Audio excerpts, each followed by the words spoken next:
Macroeconomic Effects of Introducing a Carbon Tax in Trinidad and Tobago by Ms. Janelle Spencer.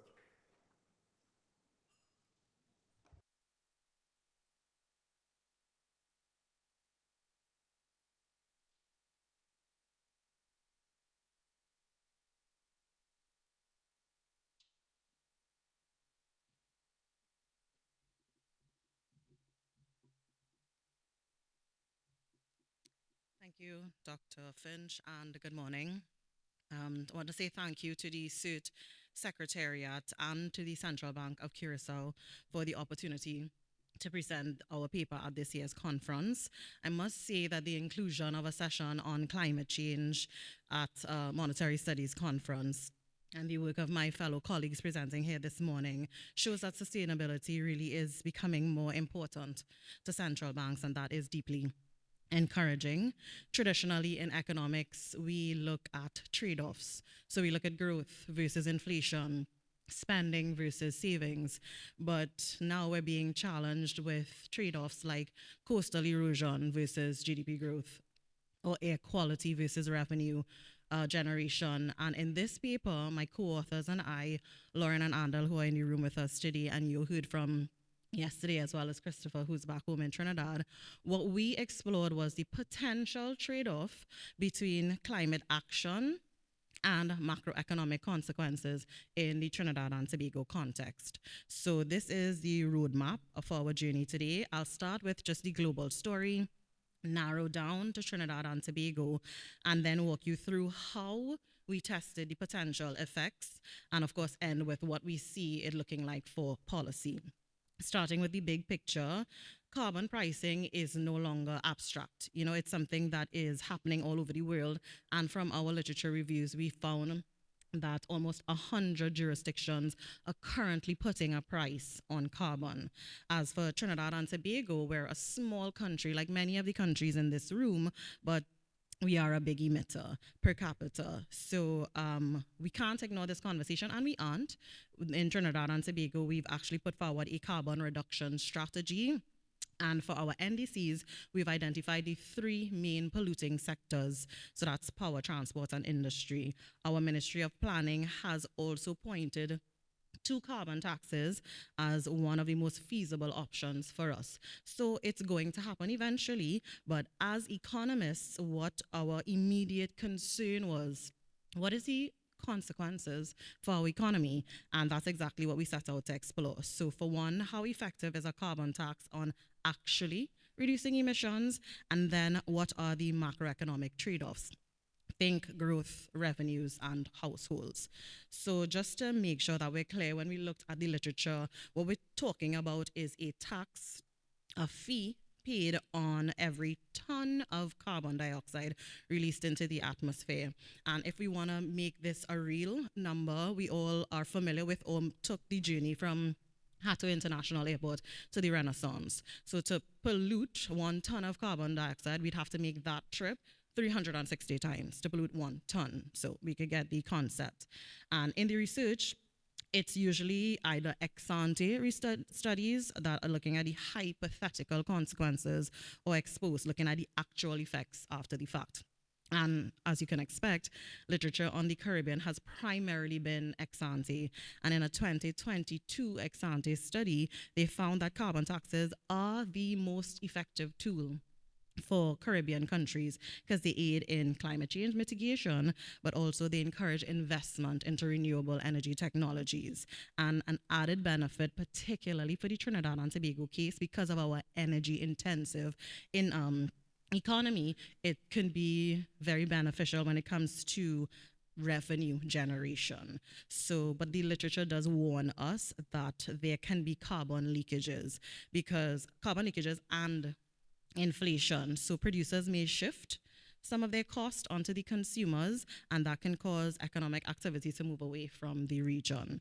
So what's also interesting, and especially based on what I'm going to present, is that across the literature, the ex post studies of the actual impacts found no significant impact on economic growth. And even when you looked at employment, there was no impact or even an increase in employment. And they saw this in Nordic countries, however. So let's start to look at what Trinidad's situation is.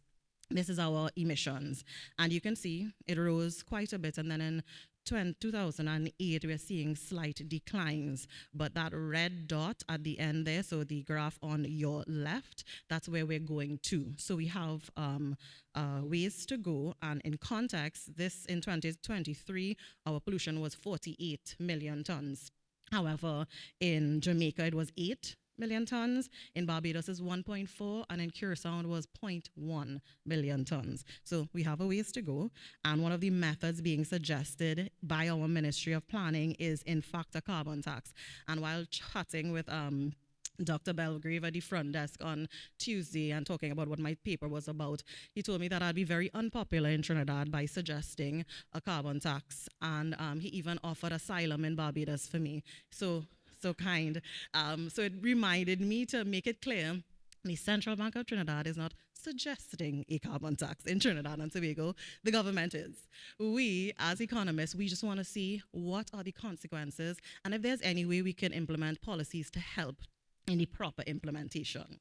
How did we go about this? Well, we used a policy tool called the Climate Action, the Climate Policy Assessment Tool. I'll just call it CPAT from now on. And this was built by the IMF and the World Bank. It's country specific. So you don't have to worry about your economy being lumped in with like larger countries that have no reality for what we do. So the model uses real data, your energy use, your emissions, the structure of your economy. So think of it as a kind of economic flight simulator, but for climate policy.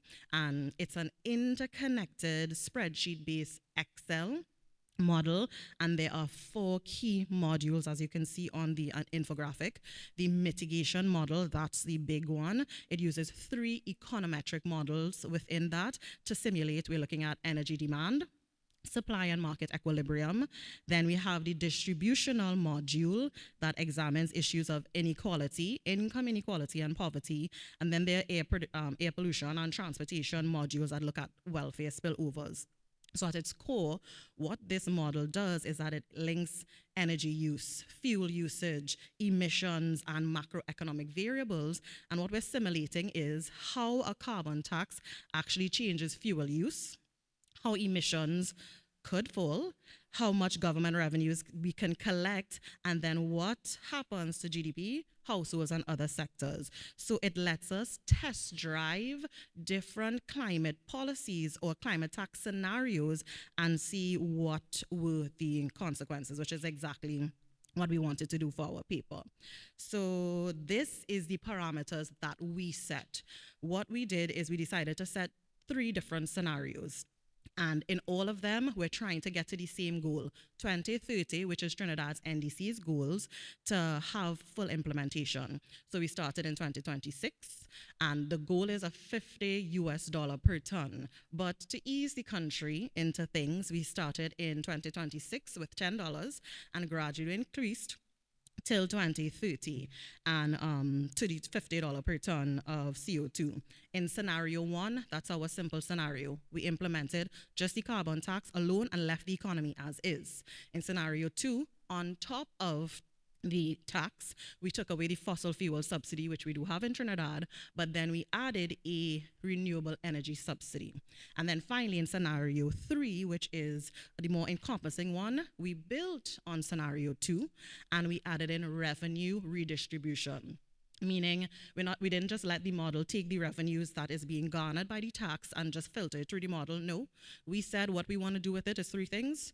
40% into public investment, think ICT, public transport, infrastructure, 35% into current spending, health, education, and 25% into transfers. So the first result, is this even doing what it's meant to do? Is it reducing emissions? And the answer is a resounding yes. So in scenario 1, where only the carbon tax is implemented, we saw at our target date, 2030, that our projections fall by 16.4%. Context, our goal in Trinidad is 15% by 2030. So We knocked that one out of the park in just scenario one. In scenario two, when we take away the subsidy, of course, we also reduced even more. So that's more pronounced. That's 18%. Blue line, blue row, last column. And in scenario three, when we start to put a little more money back into the economy, emissions did continue to fall, but it rebounded. As you can expect, activities are happening, but we still surpassed our 15% target by achieving 16.9% reduction in emissions. You're seeing a bit of the same on this slide on the left, that constant downward trajectory of that green line. We're doing what we set out to do. But on the image on the right hand side, in the global context, those two bands you're seeing, a dotted line on top, a dotted line at the bottom, that's saying if we wanted to stay into the Paris Agreement's 2 degrees Celsius focus, our carbon tax needs to be more aggressive to maybe $100 US per ton. Now, if we suggested $100, then we would be public enemy number one in Trinidad. So what we did is we left our $50 mark and we let that filter through and see the impacts. So let us look at the first, the revenue raising, right? How did we raise the revenue? And over 10-year period, the model calculated that additional fiscal revenues in Trinidad and Tobago could increase by $5.3 billion. The largest increase comes from our natural gas, of $3.6 billion, and then gasoline followed by diesel. So you will see some small green bars at the bottom in the negative region. Those are outflows from the payments the government will have to make for the renewable energy subsidy that we put in scenario 2 and 3. But in the first 5 years, if we net out everything, all those subsidies, the total additional fiscal revenues moves us from a projected deficit of 0.13 billion in 2025 to a surplus of 0.52 billion by 2030. One of the more significant results is, as you can expect, the impact on GDP, which it's a tax. At the end of the day, GDP is affected. But let's look at how it's affected. In figure 7, you can see that for all scenarios, green, blue, yellow, it caused real GDP to fall. So the black line you're seeing on top, that is the projected IMF's growth rate for Trinidad and Tobago. And in the blue line, scenario 1, we see that real GDP drops and stabilizes around US 28 billion. And the growth rate is marginally negative for the first 4 years. And at the end of the day, no matter how pure the intention is, a carbon tax is a tax. So that result underscores the short-term adjustments that we're going to see across the economy, because energy prices are going to increase. It's going to reduce competitiveness of our carbon intensive sectors. So we're thinking drag on both supply and demand. Unsurprisingly, scenario 2, when we take away that fuel subsidy, things worsen.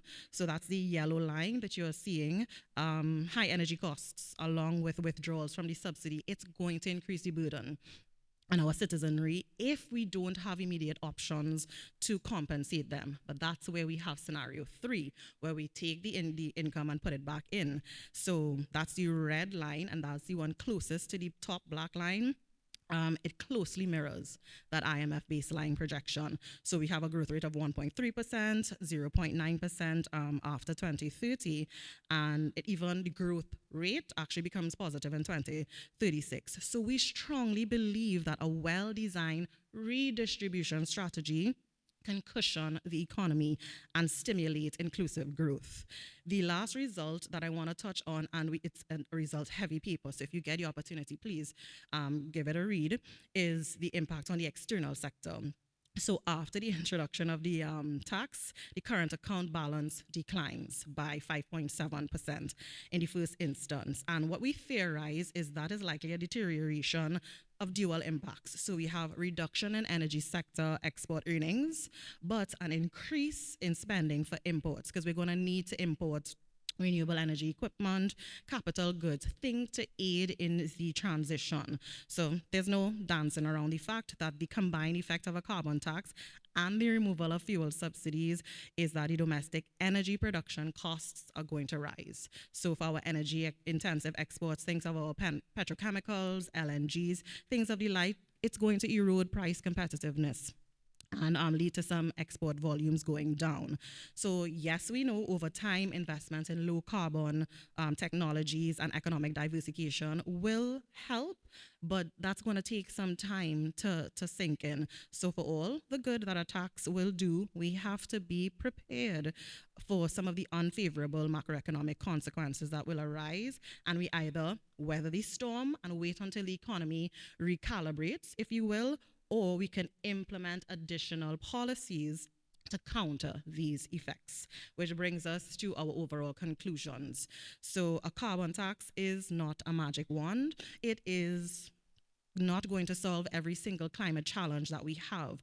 But from our work, it shows that it can be a viable tool for Trinidad and the economies in the region who want to get a handle on emissions. It cuts emissions, it generates revenues, and it helps us move towards whatever your domestic climate change goals are.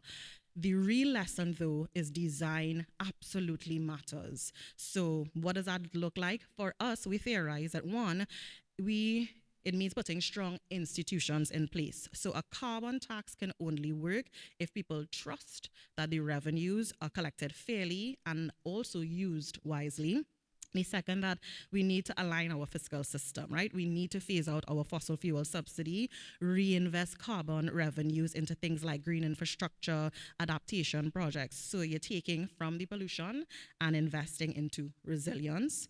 Third, it has to be inclusive. A just transition strategy is essential so that no community, no sector feels left behind. And finally, a carbon tax should not, and in our research cannot stand alone. It needs to be complemented by policies that expand and modernize clean energy so that people and businesses actually have better alternatives to turn towards. So, in our case, the message is very simple. A carbon tax can deliver, but only if we treat it as part of a broader plan, so one that balances our ambitions with fairness and our short term impacts with long term gains. And with that, I thank you so very much for your attention, and I look forward to the discussion and your questions.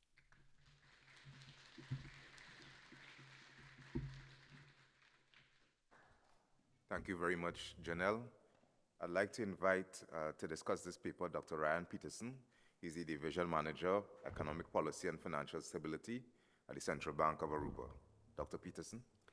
Thank you, Dr. Finch, and thank you, Janelle, also in your co-authors, for presenting a paper and writing a quite comprehensive, timely, relevant, regardless of being perhaps public enemy number one in Trinidad. But I do commend you on this paper and the way you presented it, the clarity with which you presented it. It's a well-structured paper, well-motivated paper, very timely on the ex-ante effects of introducing carbon tax. I enjoyed reading it. I shared some thoughts with some colleagues also. And so let me just start with some of the key strengths. Obviously, very relevant to the region, but also definitely to Trinidad and Tobago. You have a national carbon reduction strategy, and that fits in quite nicely within that policy context of going forward. You also outlined the lit review. You definitely make a distinction between ex post and ex ante studies, emphasizing that the Caribbean is more of an ex ante stage right now, very limited experience. I was wondering, however, when I went looking in your appendix, I saw a list of some ex post studies in Latin America, perhaps maybe a short outline of some of the results in Latin America. Particularly, as I was looking also through your slides, looking at particularly the political sensitivity of introducing. That seems to be like, I'll get back to that in a bit, but it seems to be like a secondary red line in your paper and in your presentation, by the way. So that might add some more empirical value. I also think looking at what are some of the regional experiences with introducing this and maybe fine-tuning that. In terms of your methodology, you use an existing, relatively well-established climate policy, carbon tax instrument by the IMF and the World Bank. It's been applied at several moments in time across different countries, so that provides you with a basis. However, I also believe that the strength of the paper could be perhaps its weakness. And I say that because of the CPAT model. You applied it, it's, as you pointed out, it's a simulation, it's a test drive, but it would be, at least from an empirical, theoretical perspective, a sound discussion of the assumptions underlying and the way this model is calibrated across nations, but definitely also for Trinidad and Tobago. I think what could maybe add some value to the paper, although you alluded to it on several occasions, but I was missing exactly the evidence of how you recalibrated the model to Trinidad and Tobago. There wasn't table outlining what was based, was input, but I could not find the evidence of the recalibration to exactly Trinidad and Tobago. And I think that the best part of the whole paper, or the best part, I enjoyed, are the three different scenarios. It's quite interesting if you look at scenario 2 and scenario 3, for instance. There's some implicit contradictions going on there between scenario 2 saying, well, listen, it has a significant impact on the GDP, but it could maybe add from a welfare perspective also. So there's some teasing out of contradictions there between scenario 2 and scenario 3 that would deserve attention.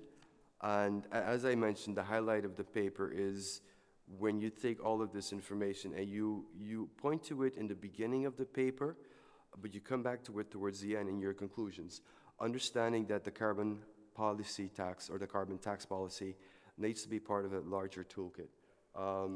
And that is where you're taking a slightly more political economic view of introducing carbon tax, not merely as a tax instrument, but how it affects households, how it affects lives, living standards of people in the country. And teasing out that element there that goes, I think, beyond this paper and the CPAT, but it does provide you with some opportunities to explore new angles, particularly one angle I think that would be relevant, looking at your results, is the notion of decoupling. Economic decoupling between how you would maintain your economic growth GDP and focus on welfare, yet reducing at the same time your carbon footprint. And there is some initial research on decoupling these and mechanisms, macroeconomic policies that help countries to decouple these two growth paths so that you don't find yourself in a situation of having to absorb the pain for the long-term gain. So that would be a recommendation. And last but not least, along those same lines, one recommendation I would have for this paper is to also include perhaps directions for future research. You provided directions for policymakers, but I do think the paper establishes enough new areas to explore within Trinidad, but definitely also for the region in terms of new directions for research. So thank you very much once again for a great paper and a great presentation. Thank you, Dr. Peterson. The floor is now open for questions.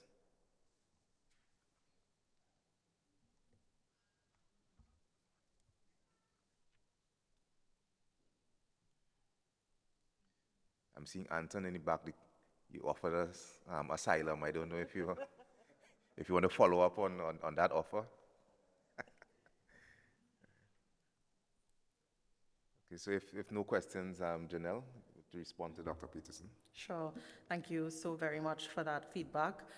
My co-authors and I really appreciate it, and we will look to adjust. So on the CPAT, and I saw from the first presenter how they did a DSG model. We were looking into that. And from our perspective for the CPAT, instead of building a bespoke model from scratch, CPAT gives us, at least in our mind, consistency, transparency, and an internationally recognized framework. So it means that our results could be internally, it can be not internally consistent alone, but also compared with other countries. And I take the point that we may not have identified, because as I mentioned in the presentation, CPAT can be calibrated for over 200 countries. But as the feedback is saying, that we needed to be very clear what was the Trinidad and Tobago calibration, so we can absolutely make that clearer, and because there are some limitations. For example, on the data side, when it came to the welfare side, the data filled out for Trinidad and Tobago was limited, so we had to kind of pull back on that, those results. As you see, I didn't present it too much. So I think I agree that that could add some value to the paper significantly. I also wanted, so the contradictions in scenarios 2 and 3 on the results side noted, we can focus on that. And the comment on political consequences. So I took it out of the presentation actually for the interest of time. And it's a good point, because we actually saw that in the literature, many countries repealed or minimized their carbon tax after implementing it because of instability, unease, fight back, and a lot of political consequences. And we did avoid that discussion, but maybe that's a bit remiss of us to not address how this can happen, because we're all familiar with how the politics of it all can get in and affect. I'm not familiar with the decoupling angle, but it sounds so interesting, so we will definitely look into that and make sure someone else on the team looks into that. But you know, it sounds like a great thing for us to do, to develop it, and particularly future work, because we had so much feedback in-house, and now from this we know that there's a lot of opportunity for future work. We'll make sure that it's clear in the paper. Thank you so much. All right, thank you, Janelle and Dr. Peterson. Now join me in just congratulating all the papers in this session. I think they were very interesting. So congrats to the authors, and this brings us to the end of session 4. I think we move straight into our coffee break. Thank you all again.